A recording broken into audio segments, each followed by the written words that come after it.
What's up, everyone, and welcome back to the Relentless Project. Sometimes being relentless isn't about how hard you hit.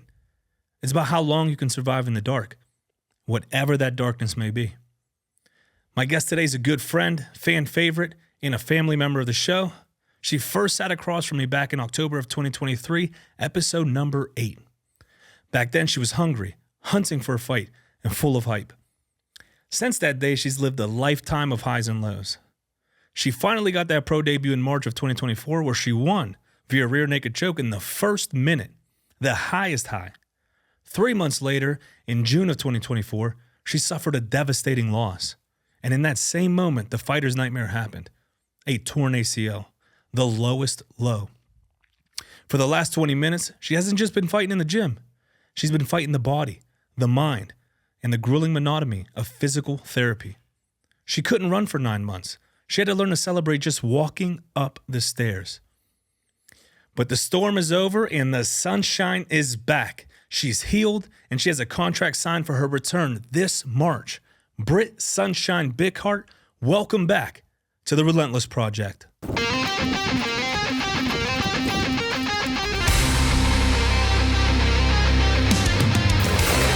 are now tuning in to the Relentless Project.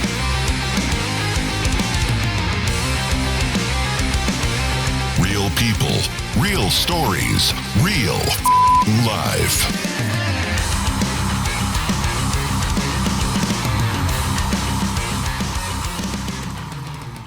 Wow, amazing. Thank you very much for having me. How's that sound to hear a description about yourself? That's the first question I've started asking. That tells me a lot about someone. Yeah.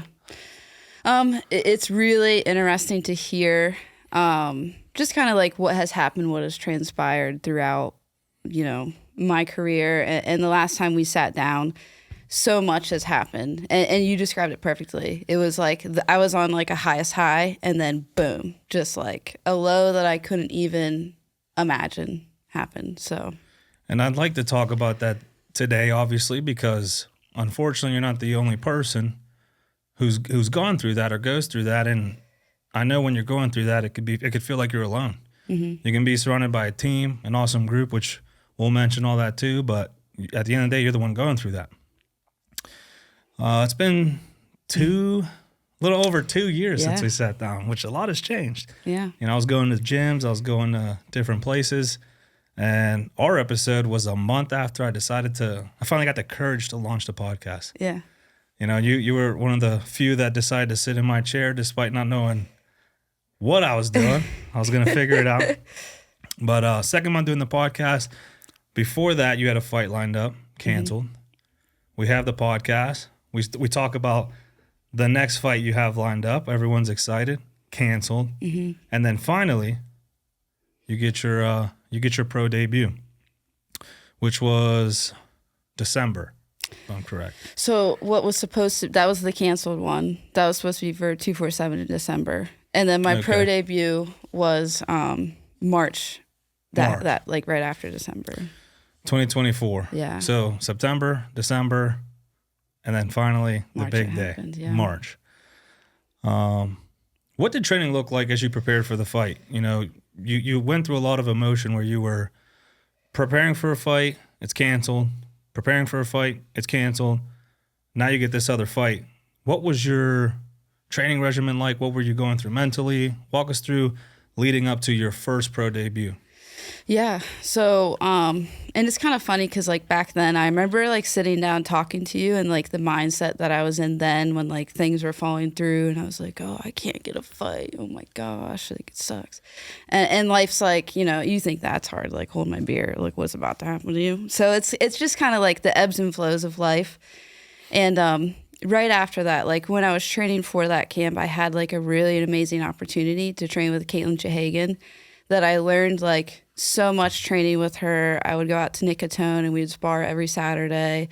And she had a UFC fight coming up against Macy Barber.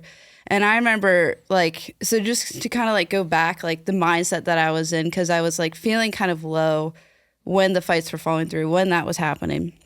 And then boom, like life is weird. And then I have this like ultimate high where like I didn't fight yet. I didn't have like my pro debut, but I was, training for something, and also I get to train with someone who I looked up to when I first started this sport. It was like super surreal. So, training for that fight, like I just was really taking in, I think when things started to fall through and like I kind of was in that like weird position of I didn't have a fight scheduled, it's like hard to kind of sit through the suck sometimes. And it's just that like I just kept going and going, and I wanted to take time to appreciate when I was feeling good. I'm like, I really like what's happening right now. I need to appreciate that. And that's something that I even like highlighted on like now after what had happened in this past couple of years. But I just remember being so like happy and really enjoying training for that fight, and just being happy that I had a fight scheduled, like just having it finally, like it's scheduled, there's a date, it's going to happen. Now we don't know until we both walk in the cage, and I've learned that. But I just was really like, okay, I have it. I'm doing amazing things, being able to train with this, UFC fighter who I've looked up to for I don't even know how many years. And I just really wanted to appreciate that moment. So during that time period, training for that fight and then having that fight, it was just like, it was the best. It was awesome. Almost surreal. Yeah. So, your fight gets canceled, but you're like, hey, we're here. Look what we're doing. This is what it's about. And then that's when you're training with her, you're preparing for December. For March. That's for March. Yeah. So you actually went into the March fight on the highest. Oh, dude, of high. it was the best. Yeah. And it's so interesting, especially in the fight world, right? Like it's equating someone who plays basketball, for high school, getting to train with LeBron to prepare for their next game. Yeah. Like in no other sport will you see that other than in fighting. Yeah. So you're training with someone who's essentially where you want to end up in the big leagues. Yeah. And then you're going into this fight. The cage locks. Yeah. What's going through your mind? Oh, man. That one is just crazy because it was just like, it just went so fast, which is like a good thing. Oh, it did go fast. But I remember just like the whole time, because I think naturally, like as a fighter, even sometimes like when you sign for a fight and then you're like, okay, like, things are about to get real. I'm going to have to cut weight. I'm going to have to like really train when I don't want to train. Just kind of like take it as it is. And like as time has went on, I love those moments now because I appreciate those moments. I want those moments and I like the hard moments. But like you're in the back and we're in this like big like workout room, which is like a weightlifting room at some like random place in the Poconos. And actually Alex Pereira was there randomly in the back. He was there for like one of his guys. It was like crazy. I was just like, is that Alex Pereira? It's crazy. And so I was just trying to enjoy it. We were listening to music because I'm like, I want to be here. I wanted to be here for so long. I'm finally here. I'm thankful to be here. I want this. I know I want this. I know what I'm doing. I'm going to go out there and just do it. And I think I kept just kind of like trying to tell myself this, like, you want this. You wanted this. Like, just go and do it. You finally have your chance to like do what you've wanted for the past couple years now because fights were falling through. And so as soon as like the doors locked and it started, I just was like, let's go. I mean, it kind of just went. Yeah, and you have like the epitome of the ups and downs story, especially leading to that fight. Because I remember talking to you when you didn't even have a fight lined up, and you couldn't get one. Like you were ready, you were excited, and then someone pulls out or someone says no, so you were already going through this like, what is going on? I remember you were just like frustrated that no one wanted to fight you.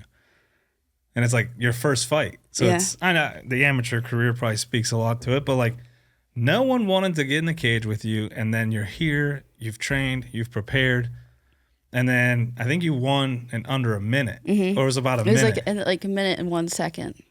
So like, let's stack on the high. So people can understand where you're at emotionally and mentally. Yeah. So you've had a crazy training camp. You're training with, professional fighters. AP's in the back, just probably looking at you like she's next. She's up there. I think I heard him say it. That's a rumor. And then you win kind of like a fighter's dream. You went in, you dominated. Probably didn't break a sweat yet. No disrespect to the other person, but it's a game of inches. Sometimes you get caught. You win, and that boom. What are you feeling? Like, did you feel invincible at that moment? Oh my gosh. It was like a huge sigh of relief because it was also like a lot of like, there was now like, because it was so long since I fought, it was like, I just felt a lot of pressure to like do well. And so it just was like the ultimate, like I blacked out with happiness truly. And Mike and Will and Ryan there in my corner. And I kind of did like an embarrassing dance after I like wiggled around. I'm like doing crazy things because I legit blacked out with happiness. So Like, Kyle O'Hare has stolen your dance moves is what you're saying. he does it way better than me. They were not good. Well, I see where you got it from, Kyle. So yeah, and then you ride that momentum, right? You win that fight, and then I think it's what 3 months after that you have the next one lined up. June was going to be the next. What was the next one? Yeah. And so, okay, walk us through that moment now. You've trained. Love that sound. You've trained. That's my hello little friend. I don't even think it picks it up, but you've trained hard. You got the great training camp. You win. Actually, before we get into the next fight, how did you feel, or did you have conversation regarding the length of the fight? I know it's usually a topic of conversation. Like you went in there, it's your first fight, and you didn't get to experience the full fight. Mm-hmm. Was that something you were worried about going into your next fight, or were you just, hey, it is what it is, now let's go train for the next one? Yeah, for sure. Yeah, because like I haven't like still done a full pro round. So like that was a huge, because it was such a, I think I had like an over a year layoff before my pro debut. And then, my last was an amateur fight, 3-minute rounds. So it definitely was like something I like, thought about, still actually think about. Just kind of like it was wonderful. And I remember talking about it with Will getting ready for the next fight is like great that you got in there and got out, but still like the cage experience, you didn't like fully get that. So that definitely was like a thought in my mind going into the next fight. And then 3 months later, June comes around, and walk us through that. There's a thing that happens, especially with Pittsburgh fighters, I've noticed. Because if I can't go to the fights, I'll stalk social media to see how obviously Stout's doing. Mm-hmm. And like I didn't hear anything. Mm-hmm. And I'm like, what's going on? Like, and then I'm like, well, if she lost, the last thing I want to do is message her and be like, hey, how'd it go? And then obviously I don't want to message your team while you're there because then they're probably busy doing stuff. So I was like, oh, I'll wait to hear back.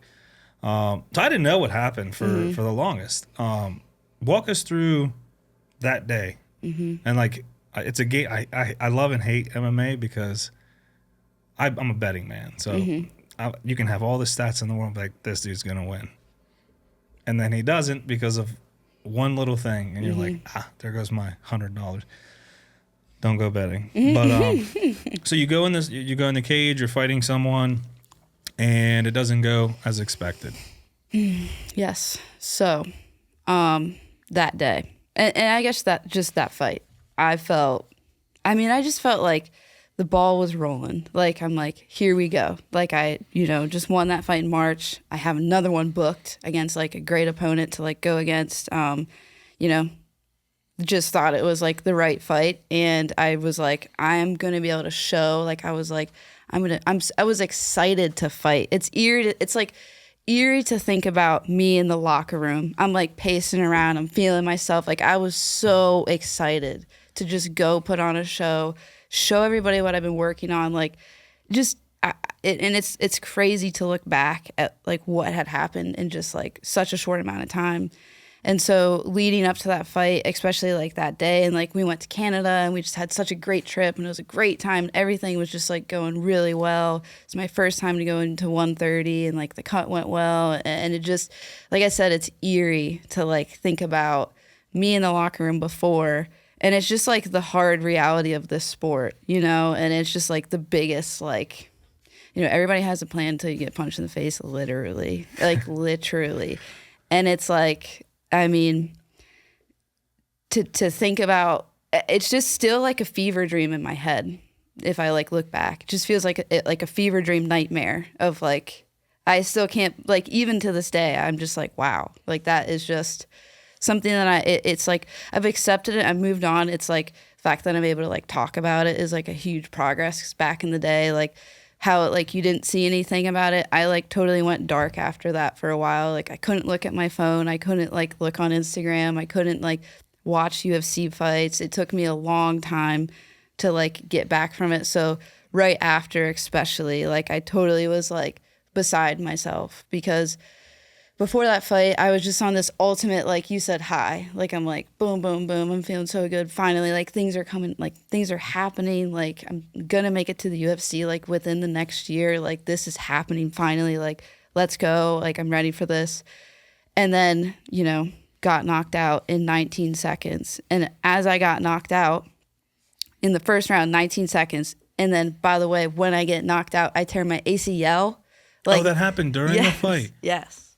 I thought it was after, Yes. like you're like preparing for the next one, and then it was during the fight. So, and a lot of people don't, because it wasn't something I like. This is probably like, unless like you're really like we're like super close and I've talked about it a lot. I just haven't talked about it a lot. And yeah, it was. So I remember like waking up, and obviously like I was a little out of it, and I was like, my knee hurts. Like my knee hurts pretty bad. And I just had this feeling that I tore it. It was like this weird, I just kind of knew it. Like, even though I was out when it happened, so I got knocked out against the cage. As I went out, I went over top of my leg and I tore my ACL as I went out. So it's like my one reality going into that fight was like, win this fight, boom, win the next fight, win the next couple fights. We're looking at Contender Series, we're looking at UFC, we're looking like, that's just how I was just thinking. And then I woke up to a new reality. Like my life had totally changed, like in that 19 seconds. So, well, I appreciate you talking about it, because it's all, not to be cliche or corny, but it's a metaphor for life, right? You're stacking the wins, everything's going great, and then something like that happens, or you lose your job, or you lose a loved one, right? These are things we don't plan for. We don't think about them. We don't think it's going to happen to us, especially when we're at the highs of high, and then it happens to you kind of double fold, because you also tear your ACL. yeah. You know, and especially in the game of inches, that's how it can be. But that is how life can be. Not to get dramatic, but we can leave the studio and I can be like, oh, I'm going to go home and kiss my daughter and hug her, and then I get hit by a semi-truck. Like, not to be dramatic. No, it's just, but it's so true, because it's just how, it's just, like you said, I mean, like, just like what happened there. I would have never, like, that's what I mean. Like, it was like a fever dream nightmare. Like, that's like you have a dream before a fight, and you're like, man, guys, I just had a dream last night that I got knocked out in the first round in 19 seconds, and I tore my ACL. Yeah, It's not even real. Like, how did you go about processing that after? Because there's someone today probably listening who's in some sort of, I call it the mix, where you're like, what is going on? Why is this happening to me? How do I get out of this? They don't see the end.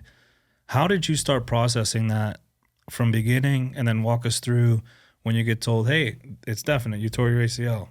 This is what your future for the next year at least looks like.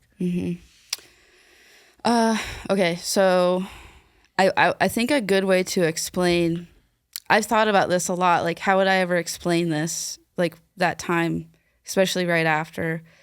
I think a good way to explain is I totally lost who I was. I totally, like, I didn't even know who I was anymore. Like, it sounds like maybe like dramatic, or I don't know. It like I was like a shell of myself. Like I couldn't even remember who I was beforehand. Like I would, like, if I looked at my old pictures on Instagram leading up to that, or just who I was before that, like in my amateur wins and my pro debut, it didn't matter to me anymore. Knowing what I know now, like I totally just like, I was just, it's almost like, like in movies where the person's just like maybe like sitting there and like it's like time lapse behind them and like life's just happening. That's like kind of how I felt. I like just was totally like, okay, then when I know for sure, I had a feeling I tore my ACL, just like how it felt.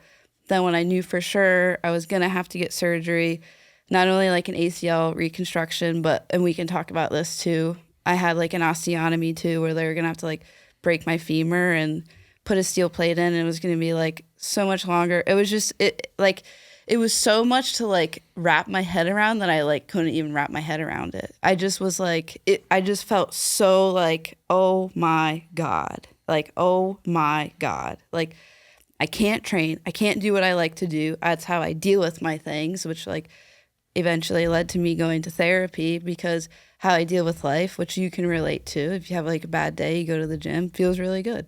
Yeah. You know? You get to put that energy somewhere else. Yeah. and it doesn't get you arrested.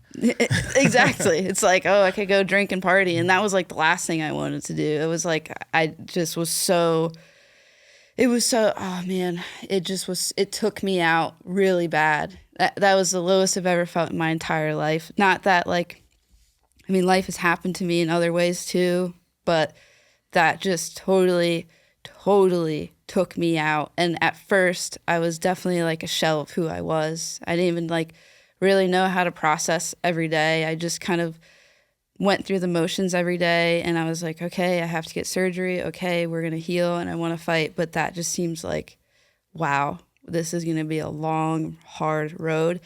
And I remember talking to Mike right after my fight. They loaded me into Emily's car because I was having trouble walking because of my leg. And I just was like, I can't believe that just happened. I can't believe it just happened. And he was like telling me really good things. He's like, I still believe in you. You're not going to be too old. You're going to make it to the UFC. I totally believe in you. This is going to be okay. Just like telling me things that like I really did need to hear. And I just was like, I just know I'm going to hate myself for a long time after this. And I like, you know, a lot of fighters can relate to this. You lose, like you want to get it back. You need to get that feeling back. How do you deal with it? You go and win. Like that's what a lot of fighters feel. And I'm like, I can't even train. Like, yeah, you know, not only can you not do that, get it back, you can't even start the process. Yeah. Because you're put back so far. Yeah. Because of the injury. Yeah.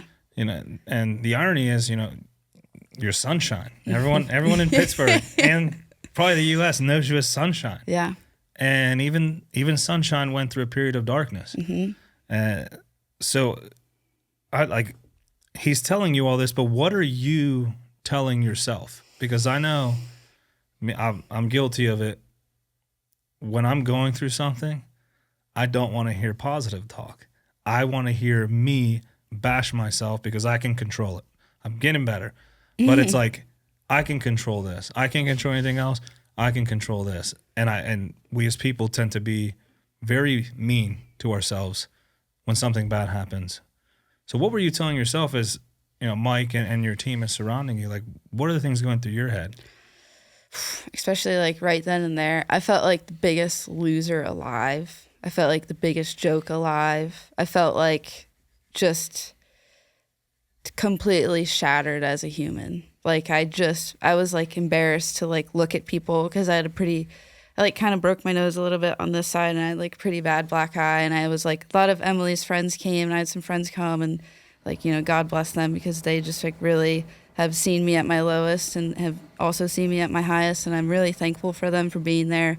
And I just like, I was like embarrassed to like look at them. And I woke up the next morning at the Airbnb in Canada, and I went to go get a shower, and I looked at myself in the mirror, and I was like, I hate you so much. Like I hated myself. I was like, I'm like getting emotional thinking about it. I was like truly like broken. Like I was really, really broken. And I'm like, I don't know I know in the long run what the next step is, but it's a long run. Like, holy crap, I just had this embarrassing loss, and my knee is like really messed up. Like I just was like really, I think, mean to myself in that time. Did you ever see yourself getting back to it? Mm-hmm. Or was it something like, maybe this is something I can't do anymore because of this injury? Mm-hmm. Throughout the recovery, because it was such an intense surgery that I had, really major surgery that I honestly didn't understand before, which maybe was a good thing, how much I was going to have done. I always knew I would never give up. Like, it sounds so cliche. I always knew that about myself. And I know I can handle a lot of things. This was like a lot to handle, but I always knew, like, I have to see this through. Like, I quit my job for this. Like, I did so much for this to let this not let me see this through. There's no way I'm not going to see this through.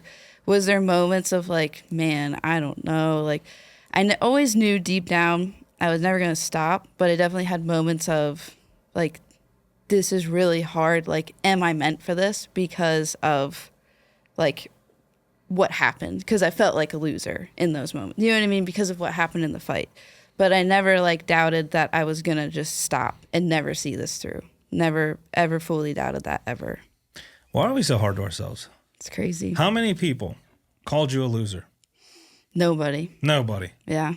Ain't that crazy? Yeah. Not a single person looked at you and went, yeah, not back in sunshine. Not a single person. Because everyone I've talked to, they were just like, hey, nah, man, she's, obviously this happened. We got to, not one person was like, oh, man, I don't know about Britt. Like, but when we look at ourselves and the way we talk to ourselves, we do this with everything. Well, with a lot of things, not with everything, but with a lot of things. You lose the job, you're like, man, I suck. Or you lose a game. You're in a sports team and you lose, or you don't get picked. You don't get drafted. You don't get the promotion. And it's why like, I did everything, or why I suck. We get so mean to ourselves. And not a single person's thinking that. And you mentioned it was 9 months where you couldn't even run. For an athlete, movement is therapy, right? Keep move it or lose it. Everyone always talks about how important exercising and movement is. When you can't move, where does your mind go? Yeah, that's where I started like going to therapy, where I was like kind of partially in my recovery. So I had surgery in July, and then I think it was like end of November, I started going to therapy. I think I just hit a point where, I was really like processing everything still. And I think I really undermined the surgery that I was going to have, because I had torn my ACL when I was younger. I was basically bone on bone on one side of my joint, and it was like this. And so that was like really lopsided on my right side. So my knee was pointing in a lot. So they did what's called an osteotomy, where they broke my femur, straightened my leg out along with the ACL reconstruction, put like a steel plate in and screws. So like, my bone had to like heal, and like it was just like so much more than I thought it was going to be. That's wild. I thought my surgery was crazy, and all I did is go in there and go, and that was it. And yeah, I remember that's when I tore my meniscus. I remember that. And then I remember going, oh, damn. And like, comparison, right? I'm like, wow. I was like, because I went through the same thing, and a lot of people don't know this, but that was my like step away from jiu-jitsu. Like, I haven't hit it the same since. And that's a story for another time, but I was kind of in a dark place myself. I'm going to the gym. I can only lift upper body, which a lot of people make jokes like, did you even train legs? Because I'm a guy. But I couldn't really train. I couldn't go to jiu-jitsu. I was on crutches.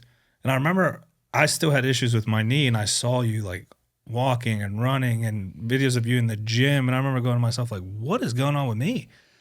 Like, she's moving and grooving, and I'm feeling sorry for myself. Like, what? Like, I couldn't understand. And I didn't realize the time lapse that it was for you. And I was just in my head about my knee feeling, oh, it hurts, it's tight. And you're out there like doing the things that need to be done, but it goes to show you, because I never knew you were in this place. Yeah. Well, and it's like pain is all relevant to like what you're experiencing right now in your life. Like, and I think like if anything, I've like tweaked things and I have to take a couple days off, and it still is like the worst ever. So like, it doesn't mean just because like that's still like a really hard thing to go through for you. Cause I'm also a guy, so things hurt us a lot more. Like the man cold. So talk about, I do want to get into your decision to explore therapy, because I think it's very important. A lot of people try to shy away from it. But talk us through the PT days where bending your knee was a win. Yeah. How did PT look? How did you approach PT? I did PT, and it was like, I dreaded going, because it was doing the little things, doing the basics, the simple things for a long time. And I remember going like, this is not going to help me. It did, but it did. But in that moment, I'm like, you want me to, like, what did they call it? Basically squeeze my... Contract your quad or whatever. Yeah, contract my quad with the little band. And I'm like, what is this doing for me? Obviously, I'm not a physical therapist, so don't take my advice, but I was going through that too. So how was your PT? How did you approach your PT? How'd you get through it? What were you thinking? Because for an athlete, PT is like, you're not going to do what you love for a while. Yeah. I mean, so going to PT, I went for like a little over a year. And in the very beginning, it was just super simple stuff. It's like some weird, I don't know if you experienced this with your surgery, but it was like some weird like nerve to like brain thing that like I couldn't lift my leg up on my own. Just couldn't do it. Couldn't pick my leg up. So that's like the first step, I remember that was like, there's like, and it's like on my Instagram, part of my like 1 year anniversary of my surgery. I was like, yeah, because I could just pick my leg up. So like it starts out with little things like that, like pick my leg up. And then whenever you're just like, you're allowed to start bending it, it's like bending it, getting it to 90. You're trying to get it like a little bit every day. You're like pushing it and you're doing like little things. Once I got to weight bearing is where the real work started. And they worked me. Like shout out to my PTs because they were awesome. They were definitely there for me through a lot because they saw that I like really cared about this. And I would be there for like 3 hours, like a long time because I was like, hey, this is my full-time job. I want to be as the best as I can back better. So as long as I need to stay, I will. Like I don't have to go anywhere. So normally I would be at practice right now. This is my practice. So I'll be here as long as you guys need. They were super awesome. And so like PT was just super grueling, honestly, because I hate lifting legs. I really hate it. And it's just leg day every day. I feel you. It's leg day every day. I can't do RDLs. You like can't? I can, but like it feels weird to me, and I can't. They're always like, no, you gotta the way you did it, the way they explain. I'm like, they're like, you're doing it wrong. I'm like, I'm doing what you're telling me to do. But that was a big part of my PT. Mm-hmm. That's like eventually I got there, and I'm trying to do it, and he's like, no, we're gonna put you on the wall. And I remember you said bending your knee. Mine was the load bearing stuff where I had to stand and then lower. Like I would stand on a platform maybe 2 inches high. And I would just have to bend and touch my heel to the floor and up, and I would fall every time. Yeah. I was getting so frustrated. Yeah. But shout out Pat because he stuck with me. He's like, that's normal. We're going to get you there. And I'm just like, this is so dumb. I can't even take a step. And you're over here. I can't even imagine. I think that's a good way to explain it, though, is like it's super frustrating because it's like things that we're used to being able to just do anyway. And I'm just like, oh my gosh, like I just would be so like, man, like, and it would be like I said, my PTs, I loved all of them. Mackenzie was like my PT for a really long time. She worked with the women's basketball team and then she ended up leaving. And then I was like with this guy, Tyler, and Ben, like they all just were like really awesome to like help the suck of it. Cause it just like the workout sucked. I really didn't like the actual part of PT. I enjoyed hanging out with them. I got really close with them. But it's like super frustrating because they're really, sometimes it was like grueling stuff towards the end. Sometimes it's really simple stuff. And you're just like, dude, my leg is like so weak. It's insane.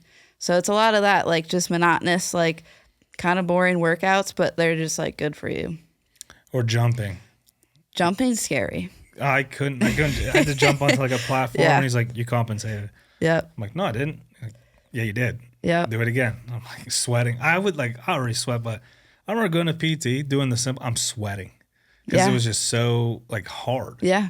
And then they put do you do blood flow restriction stuff? Oh, the BFR? Dude, hated it. I'm like, my leg's going to blow up. Dude, I did, what are they, Bulgarians, the split squats? Dude, oh my God, on the BFR. I'm like, you hate me today. But I would look at my leg after. I'm like, this is what a leg day's supposed to look like? Can we put them on my arms? He's like, no. I'm like, all right.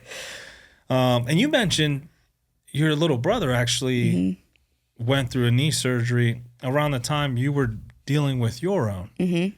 Can you tell us about that? That was a blessing in disguise because he lives he like rents like our house is like a duplex and the bottom half is an apartment. And he was renting that part 3 days after my surgery because we were like, Garrett's gonna be able to help us with stuff because I'm like laid up, blah, blah, blah. He comes wobbling it. He's like, I can't bend my leg. I can't straighten it. I'm like, dude, what did you do? We can't have that. He tore his meniscus and he tore it like so bad that he had a tear where it's a 6-week non-weight bearing. So they were able to like stitch it up, but since he had stitches in it, you can't like walk on it. So me and him were laid up at the same time, which was fun because we could hang out together. Were you guys like side by side? Literally, he would drive us to PT because my right leg. I couldn't drive. His was his left leg, so he could drive us, which is hilarious. Picture that. I could just imagine the conversation. You both get out. You're both in like crutches. We both had our crutches in the car. Like, That's a vibe. I mean, I don't wish injury on anyone, but that's a vibe. It was a vibe, That's and a it was an vibe. experience, and it was like just funny to think about. So you guys were in the trenches together. We were What was it like having a pain partner? amazing. Like it made it better, honestly. You know, I'm sorry that happened to him, but it Me made too. my experience better. But it probably made his better too. Yeah. It was a mutually beneficial thing. So you said you had to focus on mental health during that time. You couldn't train. So first off, right, because our first conversation in October, I believe it was October 22nd, 2023. Still Wow. remember episode Wow. number 8, I believe. You mentioned fighting this imposter syndrome. Mm-hmm. So Britt Sunshine Bickhart is a fighter. Now, you're not fighting right now. So who did you become? Or maybe you were fighting because it's a different type of fight. Who did you become as you're doing PT? You're seeing sort of some of the benefits, and then you decide to go to therapy. Yeah. What was that decision like? I just want to take a second to shout out a few companies who believed in me. These were one of our first official sponsors, so huge shout out.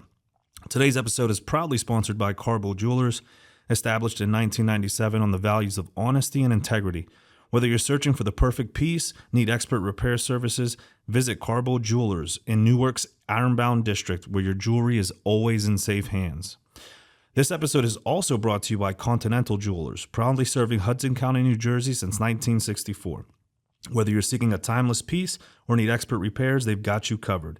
Visit Continental Jewelers, your trusted source for all things jewelry. You can find them on Instagram at Carbo Jewelers or online at carbojewelers.com. Lastly, big shout out to Carbo Trading. Besides coins, precious metals, and jewelry, if it could be traded and collected, he's probably got it. They can be found on Instagram at carbo.trading. You can find all of our sponsors out online on our sponsor page at therelentlessproject.com. I think I hit a point where, so I always used to think like kind of like the stereotypical person who doesn't do like or thinks that they don't need therapy. Like, oh, well, like that's not going to solve my problems. Like I can get through things mentally. Like talking to someone that's not going to help me really. And in hindsight, it is. It's almost like you go to the gym to like work out yourself. So like you go to therapy and then like you got to put in work to like make it also work too. Like, no, the therapist isn't going to sit and like give you the right answer. Like, but it's just someone to like think things through and talk about. But so I going into it, I think I reached a point where, like you said, oh, Britt the fighter, but I didn't feel like one at that point. And I didn't know, I guess I didn't know. I had a really hard time explaining how I felt. And I just kind of hit a point where I was like, I really do think I need to talk to someone, just like a third party person, and just like really dissect all this stuff that's going on in my head right now, because I can't like go on a run and think through things. I can't like go train and think through things and feel better. And I have so much in my mind and in what's going on in my life right now. I just kind of need to start working on it mentally, because I kind of took everything. There was everything kind of taken away for a little bit. And I really had to look at, oh, who is Brittany? Like, who am I? Like, I don't really know right now. So I kind of had to sit down and, and I still go to therapy, and it's like a huge part of my life. It's really helped me a lot just to be able to sit and unpack some things sometimes and talk about it, and helps you understand it a little bit more, just being able to talk about stuff. You mentioned you didn't even know what to say and how you were feeling. In therapy, they can help with that. Mm-hmm. You know, right? And it's a lot, especially with the work I do, and mental health is a big hot topic right now. They want to make sure everyone's seeking help if needed, have it available if they don't think they need it. You mentioned you made the decision yourself. Were there people telling you like, hey, you should explore this option, or was it like just you reaching a point where you felt compelled to go? Emily was definitely one that, because Shout out Emily. She's a winner. She's just the best. Totally. I mean, she like got me through a lot throughout all of that. She really saw so when I would go to the gym, I was never like, man, lost, sucks, can't train, hate my life. I mean, I just don't like that. I never want to like truly like show that, or I'd still want to like my life. Let's try to like life right now. Things are bad, but let's just try to enjoy the day. And so, But she really saw like how I was at home. She really saw how, she has how it was. first-hand access to Yeah. you. So she like definitely was a big advocate for, I just think just give it a try. I think it's going to help you. I think like anytime I ask like what's going on, you're like, I don't know, I just feel weird. Like, I don't know. I just kind of, she's like, you don't even know how to explain how you feel right now. So just kind of like, I like that question now. Like, oh, well, how does that make you feel? Well, you know what? Take a seat. Okay, let how me does tell it you. make me feel? Oh, okay. You know, like now I enjoy like kind of thinking about it, and it makes me feel good and heard. And I think that's just like ways to get frustrations out of your mind, to kind of just dissect, oh, how does it make me feel? Does it make me feel good? Does it not make me feel good? Well, why? The why in it. And so Emily was like a really big push for, not in a bad way. She isn't like, you need help. Like, let's go. Yeah. Like, check it out. She just was like, I think this is going to help where you're at right now. And how was that first? Actually, before that, so how was the? How was the first? Why am I word vomiting right now? Go. So it's easy to when you're surrounded by something like, especially the circle you have. Mm-hmm. You have very loyal friends, very loyal team. You know, I love them too. So I know exactly the crew you have around you, and I don't even have them to that level. You know, you guys are always together. Mm-hmm. It's easy to think like, oh no, we're good because I have this circle. Now you have to trust a total stranger. Mm-hmm. And then that circle, it's a great thing, but it can also be a hindrance because they're like, oh no, we got you. You're going to be fine, which is expected. You want a team you want friends who are going to tell that to you or tell you that. You're like, man, I'm still going to, now you're with a stranger. Walk us through that first day. Like, you're sitting down. Did you know just to start talking, or were you kind of feeling them out? Like, how does that work? Yeah. I definitely was like, I want to go in person. And so I found someone that was like, it was great. She's great. And I got great vibes right away. So I was like, I want to go in person. And I think the big thing when I was looking for a therapist, it was like how they emailed me back when I was looking to find one. If I'm huge on, like, I really don't really truly open up to someone. And if I don't feel like you're I can tell when someone's listening to me. And if you're not, I just don't want to talk really truly how I'm not going to truly open up to you anymore. I'm just going to shut down. You feel like a burden. Yeah. I'm like, are you listening to me? So like when I was trying to schedule appointments and they would be like, it was just very like transactional. I have this opening, blah, blah, blah. I'm like, well, this isn't a doctor appointment. Like, I am in a bad place. I'm not going in for a physical. Yeah. So Talking about my mental health here, lady. That was like my man. first impression of like who I'm with now. She was super like just really nice with how we messaged back and forth. And then when I met her in person, what was really nice and I didn't know I needed, she just was like, let's just start from day one. Let's just start from like when I was a kid. So I talked about. I'm on the Relentless project right? all over again. She literally, I sat down. It was like I'm on a couch. She's in a chair, and she's like, let's just unpack. So but what was nice about that is that made me revisit and think through things just from childhood to like growing up, and then through to like now. It took us like 3 or 4 appointments to get through who am I, you know, and just even through that, like before I even got to my fight and like what was currently going on, I got to really look at myself fully. So she wanted to truly understand me 100%, understand my family, understand like who I was as a kid, understand like just everything about me. And that really helped me a lot. That's when I started being like, wow, therapy is really good, because I didn't even think about these things until I have to say it out loud. Now I'm like, wow, okay. And so that was kind of like our first interaction was just like, all right, so we're just going to kind of like get to know you. So it was like really, it was just really, I just felt really like good after. It wasn't like a job to her. Yeah. It was like someone who's actually there for you. Yes. Yeah. What would you tell someone who is going through something and either therapy is not even in their mind, or they're in that place where they're like, I don't think a therapist can do anything for me? I think I used to think the same thing, and they're not going to exactly do anything for you. If you walk into a gym and you just look at a weight, it's not going to make your muscles bigger. You have to pick the weight up and do some work yourself. That's therapy. So that's what it helps you understand. And I think that is truly like working on yourself when you do truly need it.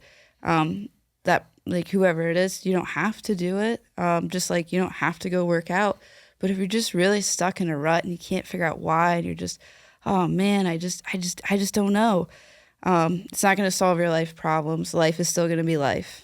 As soon as you walk out that door, life will be life, no matter what. But it's going to help you like just kind of get through it a little bit better. That's a hell of a metaphor. I've never even equated that. But we go to the gym, and you can go to the gym with good intention and lift as best as your ability and do the reps, do the sets, or you can sit on the bench and text and then wonder why you're not seeing any results. With therapy, that's a very good metaphor. You have to go in with an open mind and an open heart, because as soon as you go in there like, this isn't going to work for me, it's probably not, because you're not doing your part. And you're giving this other person a very limited amount of things to be able to work through with you. So doing the work. Yeah. Yeah. That's going to be a podcast episode in and of itself. How much tougher? So we when we think athlete, especially fighters, physically tough. You train all day, you take punches, you give punches. We don't really think about like getting mentally strong. We equate the two because you do something hard all the time, and obviously that builds resilience and your mental strength. But how different was this approach from going to a gym? You mentioned it's similar. How was it different? It was different in the way of, it's almost like if you just like to show up and just like go live all the time, which like there's that whole, like, I'm not saying we're going against like, it was an eco training and the whole like stagnant training. But like if you're just like all the time, and then you do have to like a little pit bull. It's like Warren calls me a little pit bull sometimes. I can see why. So it's like you have to like, you do have to work on some things and think them through. And if you're just like constantly like, maybe if you're like angry all the time, or if you're just kind of like sad all the time, or when you're sad, like maybe something externally might have happened, but then in your mind, if you're like, you're just double suffering. That's like one of the big things that helps me through my process of like recognizing when I'm doing that to myself. Like, yes, it is a fact. I'm hurt right now. I can't fight. I did go through a bad loss. That really sucks. But I don't have to sit in the suck in my mind 24/7. Like, acknowledge that you're not going to not have those thoughts. You will have those thoughts, but acknowledge it. I'm like, okay, yeah, you're just like being really mean to yourself right now, Britt. Like, just stop. So I think that's, I kind of forget the question. I went off on a tangent. No, I love that. How is approaching therapy different than going to the gym and doing the reps? Yeah. Because do you have to take things home with you? Like, yes. Like therapists give you exercise to do at home or things to implement? Like, how does that work? I went through a therapist one time a long time ago because of some tragic stuff, and she just let me sit there and talk. Like, I was never like a scheduled thing. So I've technically never been to, so I don't know how it works. Yeah. And a lot of people don't really like to talk about stuff like this, but I know there's a lot of people who probably want to hear, like, oh, what does it look like? What is it? What should I expect? But they don't want to reach out to the people who can tell them. Yeah. Because that would be, too easy. Yeah. Well, I think that was a good point. So, like, your experience with a therapist, they just, like, that therapist just lets you talk. And so it's almost like finding a gym that's right for you. Like, you got to find a gym that you vibe with. So that's kind of like when I was emailing and I got this vibe, I'm like, I don't really know if I'm going to want to talk to you. And then going off of our first couple sessions, once we started really diving into things, a lot of it is working through things yourself and talking about it. But I think then it is a lot like the gym, where they will kind of acknowledge, like, okay, so what are we going to do about this? And then it's like, ooh, hard conversations that I'm going to have to do. Or like, ooh, I'm going to have to do hard stuff. Like, look at myself and like do some hard work. That's maybe stuff that I've ignored in the past. I won't speak up about this. I won't do this. And that's where I'm at right here. That's why I'm in my head spiraling, because I'm not addressing it with this person, or, and that's like kind of where I guess maybe a therapist could help you, like, oh, okay, like maybe if you maybe brought this up, or if you told them that this bothers you, or you're totally valid for feeling upset about that. Yeah, that was really messed up what just happened to you. Like, those are the certain things that it's kind of almost similar. A lot of it is similar to a gym because it's not physical. It's all mental, which for me is the hardest part. I love physical stuff. Go run 25 miles. It's going to suck. But I'm like, okay, I'll just do it, whatever. But if you're like, go have a really hard conversation, I'm like, give me the 25 miles, you know? Be vulnerable. Yeah. Make it 50 miles. That's interesting. Yeah. And it's something, and it's like you're sitting down and talking with someone, but you would much rather put your body through brutal beating of 25 miles in that time. Yeah. Than sit down and look at yourself. Because essentially that's what you're doing. Yeah. A lot of self-reflection, a lot of self-evaluation, and having to own up to some things, right? Like back in the day, I was quick-tempered. Everything made me mad. Now, I can't remember the last time I was mad. It's just not a thing. I don't know. Life beat me up and spit me out. I was like, be better. Yeah. But I was so quick-tempered, and I could never see it.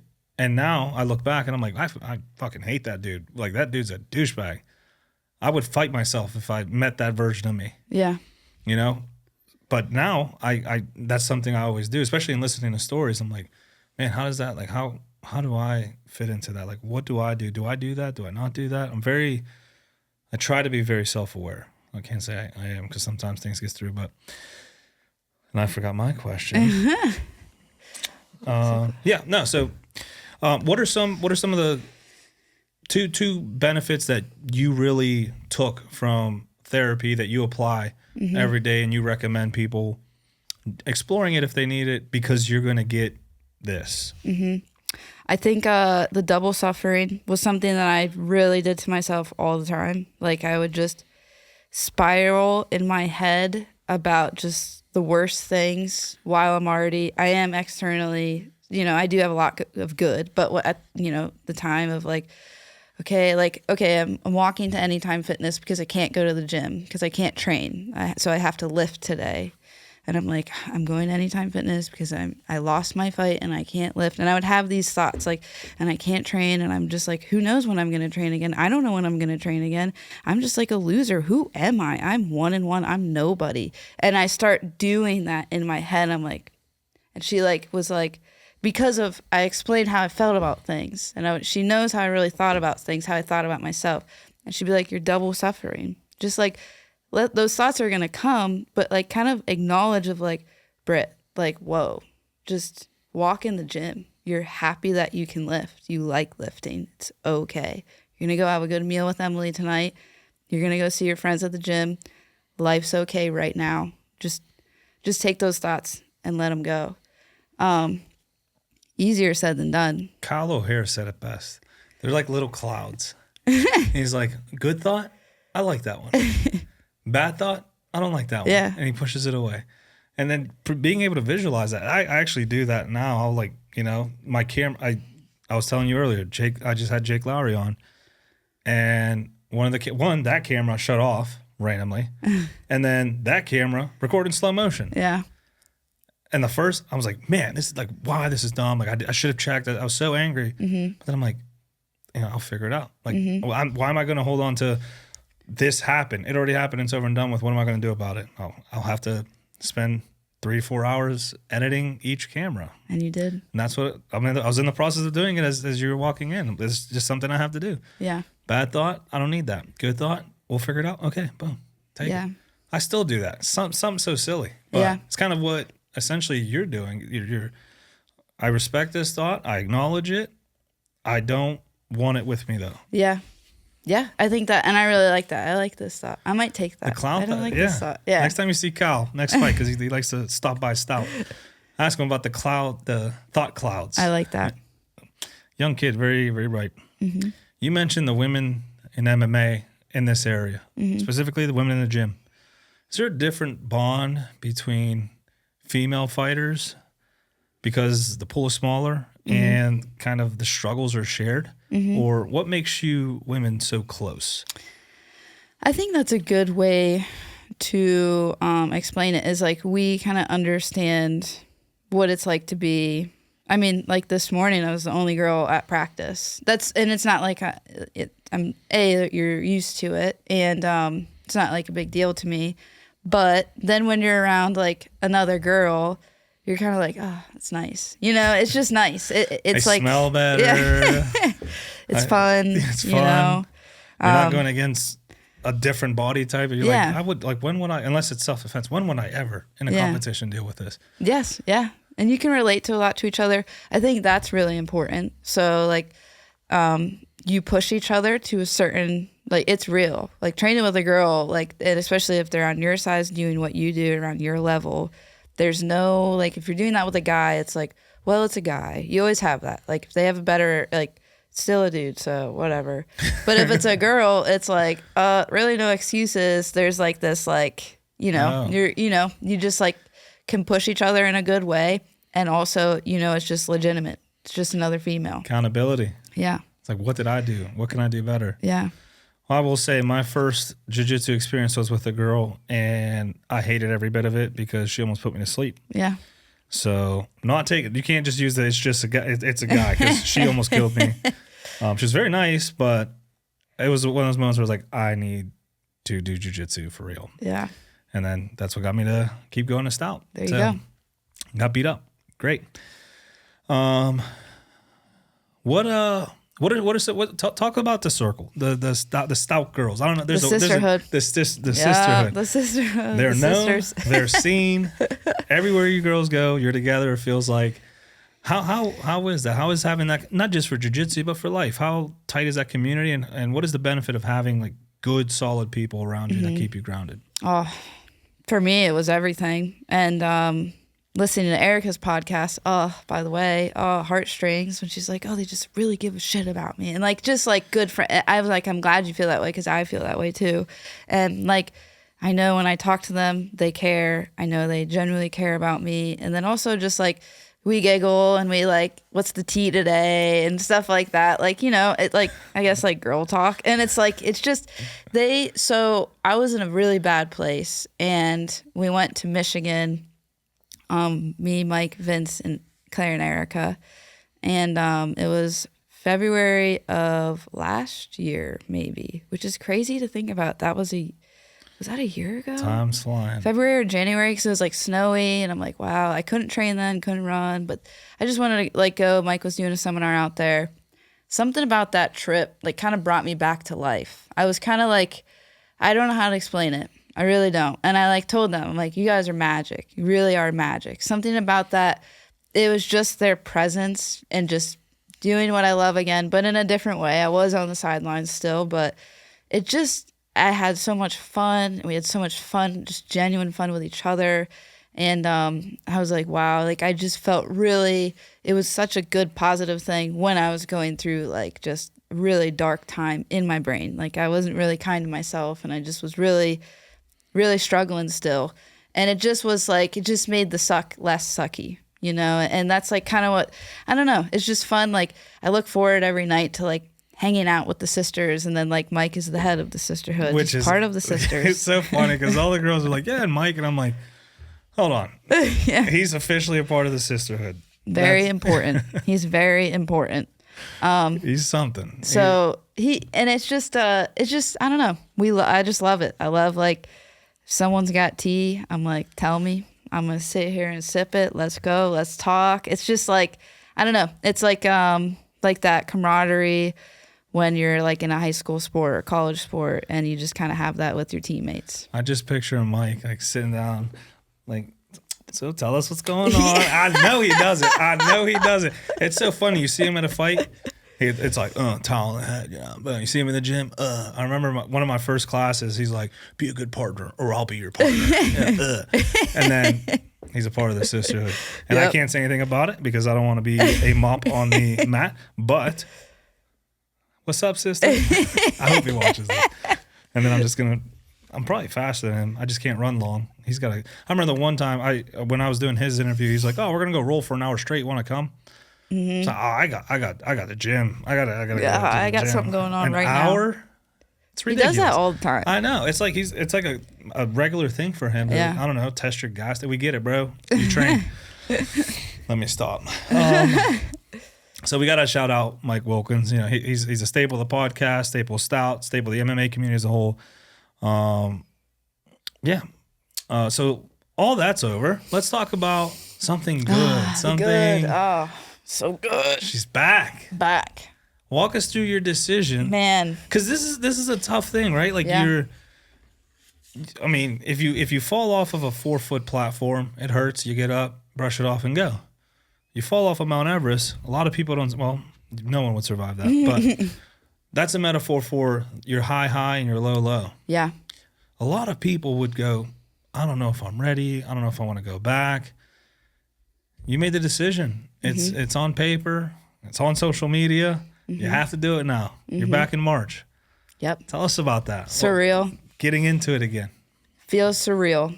It feels surreal. My first competition back was Pans in October.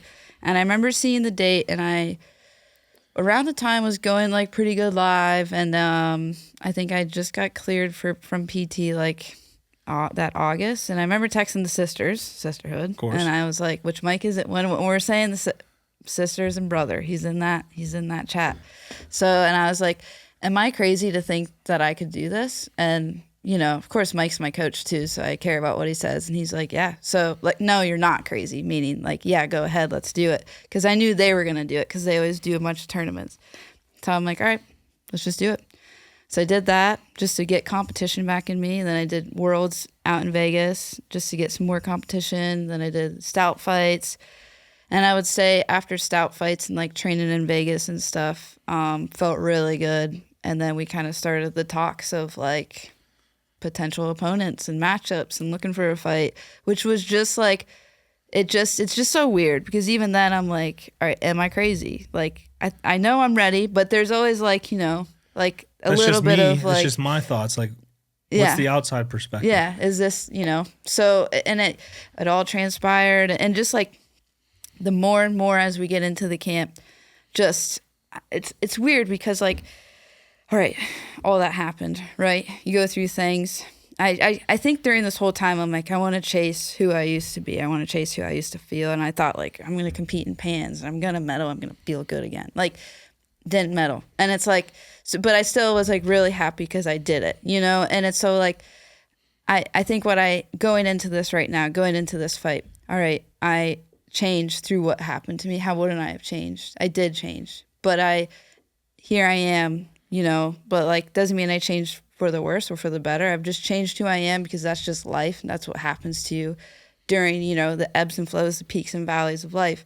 Took a lot from the past couple of years. And man, I feel so amazing going into this fight. I'm so excited about it. I'm so thankful that I can do it. It's in Pittsburgh, which you couldn't write it better. You couldn't write it better that all my friends and family can come. And it's just like, I'm just so happy. Be there. You're going to be there. We're going to do an interview. The last one. Yes, we are. Yep. Yes, we are. I'm excited for that. Yeah. I had to miss the last one, but won't be missing this one. Won't be missing it. What did you learn in Vegas that you're bringing back to Pittsburgh? So I went and trained at Extreme Couture out there, and then a little bit at the PI. And Unesi's out there, so she was like, you know, just she's on Vegas now. Yeah, she's training at Extreme Couture, so she's just like a great person. So I got to see her a little bit and hang out with her. And I was training with, her name's Haley Cowan, and she has a fight coming up in the UFC in April. And so I messaged her when I went out for Worlds that I was going to stay a little bit after, because at the time Unesi wasn't training. So I just kind of wanted to make sure someone who, like, was going to be going to the sessions, like, and Emily told me to message her. So, because I was nervous. I'm like, I don't know if I should. Am I bothering her? Like, you know what I mean? She's in the UFC. And, dude, she was just so nice, so welcoming. Like, here's my schedule. Come on. And I got to train with that room. Can you imagine what that room is like? It's nerve-wracking walking in there. It's sparring. Can't even imagine. It's nerve-wracking walking against Stout. It's just like, it's like totally, it's almost like a fight in a way of, like, don't know how they're going to be. I don't know what to expect. I don't know what the practice looks like. So you grow from those experiences too. I took a lot from going out there. And just like, oh my gosh, the girls out there, the sisters out there are awesome. They're so cool. They really took me in really well. So I think just that, like, doing something I was super, super nervous to do it. I was really, like, uneasy going out there training. Even when I went back recently, I was still like, man, I'm kind of nervous. Like, I don't know. And you just grow from those things. I was uncomfortable, and I left, like, biggest smile on my face. Like, wow, that was the sickest week of my life. That was awesome. So what's your approach going into March? What's your mindset? I'm really just kind of happy. Bob Marley in it. We're it's just like I need to appreciate the good, like how we're hard on ourselves, and kind of like when I was going through it from my fights falling through, and finally I had one, and I'm excited to like cut the weight, and I'm excited to be in the room and warm up, and I'm just excited for the whole night. I'm just excited for leading up to it, talking to people about my fight, because I wanted this for so long. I wanted this feeling. Sit down and do a podcast, be a mental place where I can talk about it again. This is surreal because I didn't know when I was going to be able to talk about it again. And I'm just super excited and like super grateful to be doing it in March. Well, and so are we. Very excited to see you in your element again. You mentioned continuing to work on yourself. Is Britt entering the cage in March a different animal than the one who left in 2024? Yes. I'm different. I'm just Built a different different. person. Yeah. Now comes one of my favorite parts of the podcast, the Relentless Rapid Round. Okay. As we wind down, I like to ask fun questions that kind of get the edge off, if you will. You've been on the sidelines for too long, so we're going to get your heart rate up a little bit. Oh, okay. Quick answers only, okay? Mm-hmm. No thinking. What was the single most painful exercise during your ACL rehab? BFR Bulgarian split squats. Those suck. Better post-training food scene, Las Vegas or Pittsburgh? Oh, Pittsburgh. Ooh, Vegas is good, but Pittsburgh is very food. It's a foodie place. I've seen so many accounts now that just like rate foods and go to different restaurants. Yeah. I didn't even know there was half these restaurants here. Yeah, me either. I So- learn a lot from Instagram. Pierogies, big Pierogies. Pittsburgh staple. What felt better, the RNC victory or the first time you ran on a treadmill after surgery? Ooh. RNC victory, though. Hey, pretty dope win. What is the phrase you repeated to yourself when you were depressed on the couch?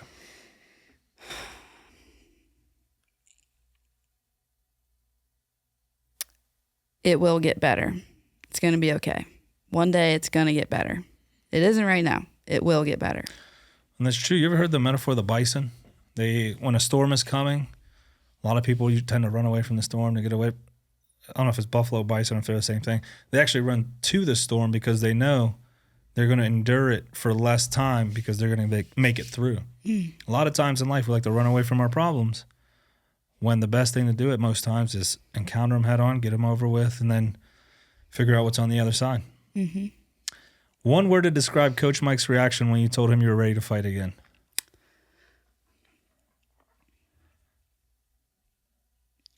Ecstatic, excited, ready to party. Right? Yeah. Hell yeah, brother. March 2026, you're walking into the cage. What is the emotion? Fear, excitement, or relief? It's excitement and relief, but because I'm relieved to be doing it again. I'm like happy I'm here, but I'm really excited. Sorry, that was two. No, that's fair. And now this is where I like to tie everything together. We've heard your story, we've heard what you've been through, and obviously the theme is relentlessness and what it means. And a lot of people get the perception that relentless is just going headfirst into a wall. When that's not true. Relentless is you're in that dark moment and you're telling yourself the things you're telling yourself, but doing the things required to get through whatever it is you're going through, whether it's an injury, a job, a separation. That's what relentless is, your ability to bounce back and pursue forward. You experienced the highest high and the lowest low back-to-back, followed by a devastating injury. To the listener who feels like life keeps kicking them while they're down, what is the advice on getting back up? Sometimes you have to sit through the suck. It's okay to sit through the suck, and things will just suck sometimes. But keep going. It's the best thing you can do no matter what. No matter what you're facing, no matter what it is, with jobs, with relationships, or if you just try to do the best you can and you keep going, it's going to work out. It will hit you again. Life happens all the time to everybody, but just keep going. Just keep going. Just keep swimming. Just keep swimming. That's a huge, I really love that with Dory. Just keep swimming. There were so many life lessons in that movie. Yes. That people just written off because it's supposed to be a kid's movie. Yeah. But no, that's a good point. The path to success is relentless. You have to go through hard times in life, because in hard times, you're going to learn a lot about yourself. You're going to learn a lot about situations that can better equip you for the next hard thing. Mm-hmm. Things don't get easier. You just get better equipped at dealing with them. Relentless. Mm-hmm. You're fighting in March. Where can people get tickets, watch the fight, and support the return of Sunshine? Well, you can get tickets from me, Sunshine, yours truly. Message me directly. Can I look at this camera? Of course. Message yours. me directly at Britt Bickhart. I will get you your ticket. I'm also selling t-shirts. If you go to the fight, you're going to get it for $25. If not, they are $30. Also, make sure you go to Gordo's Taqueria in Mount Washington, or they opened up a new spot in Fox Chapel. It's a cafe, and Fat Butcher Shop, because they're fueling me during this fight camp. I can actually speak on Gordo's. Yep. Fantastic. Amazing. I'm a taco guy.